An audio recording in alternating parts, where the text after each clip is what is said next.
बेटी होना मुश्किल है तो एक बेटी का बाप होना भी बहुत मुश्किल है, आसान नहीं है। आज के इस कठिन युग में एक बेटी का बाप होना आसान नहीं है, और उसके मान सम्मान, उसके प्राण की रक्षा करने की जिम्मेदारी उसकी बेटी की होती है, बेटे की नहीं, बेटी की होती है। मुझे पता है मैं कितने बड़े वर्ड्स बोल रहा हूं, और इन बातों को समझने के लिए बहुत बड़ा ओपन माइंडेड चाहिए व्यक्ति। माँ बाप इसलिए नहीं होते कि बच्चों को खिलाओ पिलाओ पढ़ाओ लिखाओ बड़ा करो और उनको आगे कह दो do what ever you want. नहीं, माँ बाप इसके लिए होते हैं जैसे तुम्हें बता सकें कि कौन सा रास्ता सही है और कौन सा रास्ता गलत है, और उसको फॉलो करना प्रत्येक बच्चे की जिम्मेदारी है। अगर आप पे समय हो तो 5 मिनट की एक कहानी है, वो सुना दूं और फिर आज के सत्र को, अभी के सत्र को पूरा कर सकते हैं। सुनाऊं? समय है आप पे? है समय? बहुत अच्छी एक कहानी है और हर बच्चे को बड़े ध्यान से, बेटियों को भी और बेटों को भी सुननी चाहिए। शांत, एकदम शांत। एक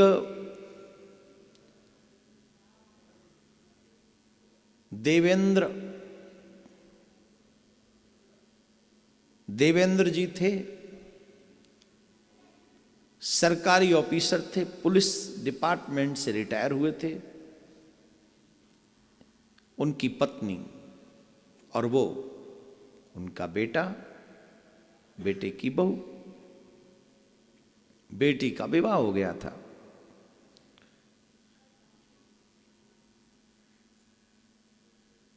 बेटी का विवाह हो गया था, वो अपनी ससुराल में रहती थी।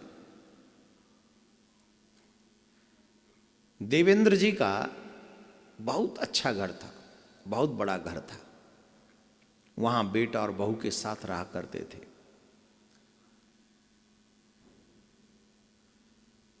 एक दिन उस बड़े घर में काम करने वाले पोंछा लगा रहे थे, तो देवेंद्र जी चल के आ गए, तो पीछे पीछे उनकी बहू आ गई और बहू ने कहा, क्या पापा जी, आप इतना भी नहीं जानते?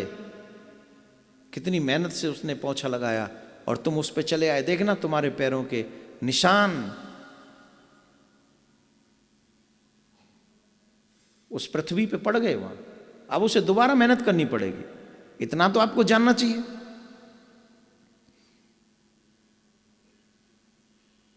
देवेंद्र जी रूम में आए, सिर मुस्कुरा दिए और बैठ गए, और बैठे बैठे सोचने लगे, कितने सपने थे इस घर को बनाते समय। सोचता था रिटायरमेंट के बाद बड़े प्यार से अपने बहू बेटे, अपनी पत्नी और अपने नाती पंतियों के साथ रहूंगा, परंतु ऐसा लगता है जैसे मेरी सारी दुनिया इस कमरे तक ही सिमट के रह गई है। अपने ही बनाए हुए घर में लोगों के बताए हुए मार्ग से मुझे चलना पड़ेगा। इतने में उनकी पत्नी आ गई और अपने पति का हाथ पकड़ के कहने लगी, अरे बहुत छोटी सी बात है, कहाँ आप सोचने लगे, क्यों सोचते हो आप ऐसे? ठीक है ना, बहू है, थोड़ा मुंह से बोल देती है, उसके मन में कुछ नहीं है। जब पत्नी ने ऐसा कहा तो देवेंद्र जी ने प्रश्न भरी नजरों से अपनी पत्नी की तरफ देखा, मानो पूछ रहे हो, आर यू हैप्पी? तुम खुश हो? तो उन्होंने, उनकी पत्नी ने नजरें नीचे झुका ली पर दोनों ने एक दूसरे से कहा, चिंता क्यों करते हो, हम हैं ना, तुम हमारे लिए और हम तुम्हारे लिए। तो दोनों खुश थे। अच्छा घर था, एक लॉन था, लॉन में कुर्सियां पड़ी हुई थी, सेवक काम करने वाले थे। तो सुबह देवेंद्र जी वॉक करके आते तो वहाँ लॉन में बैठ जाते और पति पत्नी दोनों वयोवृद्ध वहीं बैठ के चाय पीते थे। आज क्या हुआ, ये वॉक करने गए, वॉक करके लौटे तो 3 कप चाय वहां रखी हुई।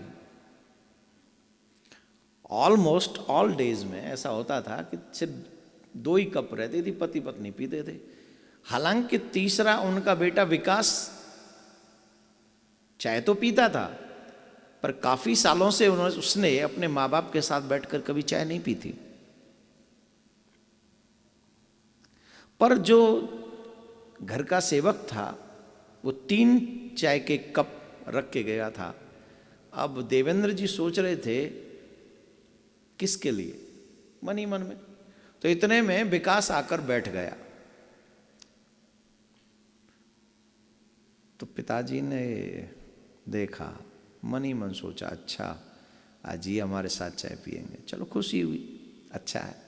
पर एक अजीब सी शांति, एक अजीब सी शांति, विकास के मुंह से कुछ निकल नहीं रहा था।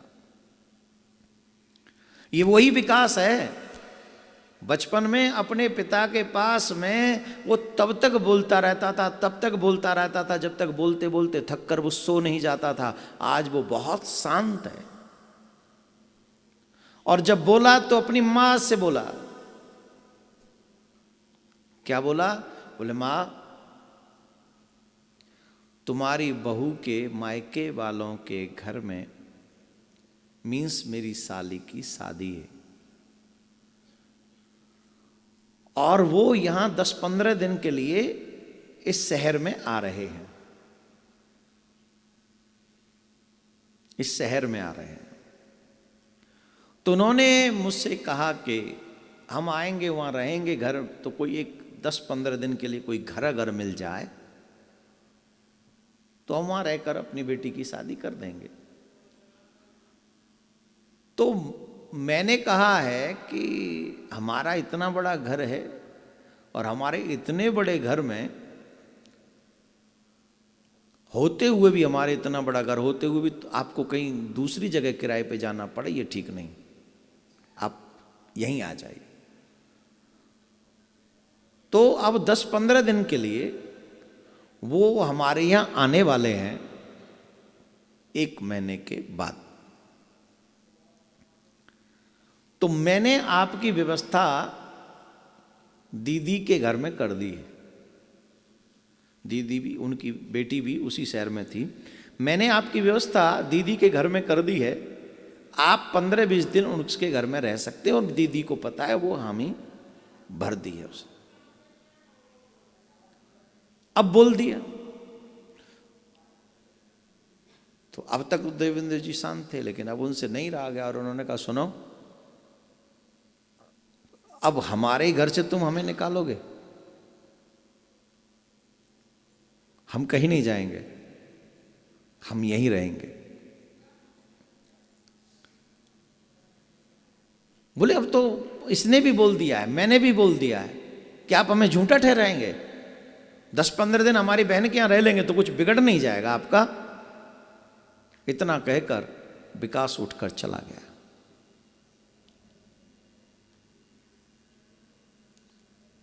अब पत्नी की आंखों में आंसू थे। भारतीय संस्कृति के अनुसार बेटी के घर का अन्न नहीं खाना चाहिए। पति पत्नी की आंखों में आंसू थे। 2-4 दिन ऐसे ही निकले।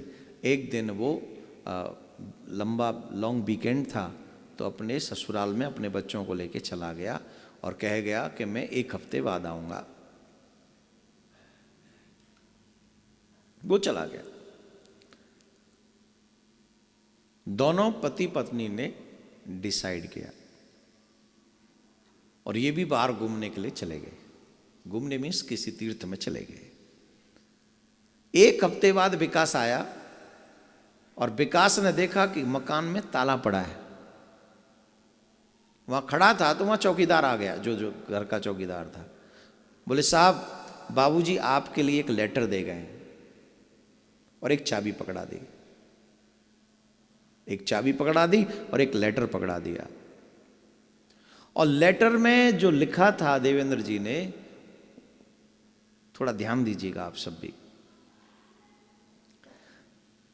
उन्होंने कहा, बेटा विकास, जब मैं नौकरी कर रहा था तो बड़ी मेहनत से मैंने इस घर को बनाया। एक एक चीज़ मैंने सोच सोच के, समझ समझ के, कि ये मेरे विकास के लिए, ये विकास की बहू के लिए, ये विकास के बच्चों के लिए, ये तेरी माँ के लिए, ये मेरे लिए, यहाँ हम बैठ कर फैमिली रूम बनाया, ये बनाया, सब मैंने आप सब के ध्यान में रख, तो बड़ी मेहनत से बनाया। कल्पना क्या थी, इच्छा क्या थी, सपना क्या था कि अपने बेटे बहू नातियों के साथ रहेंगे। बड़ी मेहनत की है मैंने, परंतु मुझे लगता नहीं कि भगवान ये सुख मुझे देना चाहता है कि मैं अपने बेटे बहू और नातियों के साथ रहूं।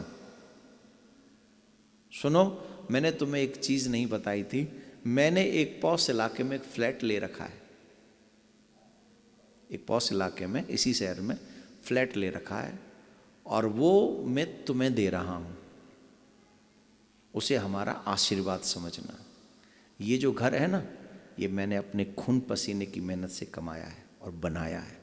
इस घर में तो मैं तुम्हें नहीं रहने दूंगा, न तुम्हारी पत्नी को रहने दूंगा, न तुम्हारे बच्चों को। जाओ उस फ्लैट में जाकर तुम रहो, वो हमारी तरफ से आशीर्वाद है। जब तुम अपने माँ बाप को अपने घर में नहीं रख सकते, तो इस घर से भी तुम अपने माँ बाप को नहीं निकाल सकते। ये चाबी उसी फ्लैट की है, ये घर की फ्लैट इसकी नहीं है चाबी। तुम्हारा मन करे तो वहाँ जाके रहना, तुम्हारा मन न करे तो चाबी भी इसी चौकीदार के पास छोड़ के चले जाना। इट्स माई हाउस, और यहाँ मैं रहूँगा तेरी माँ के साथ।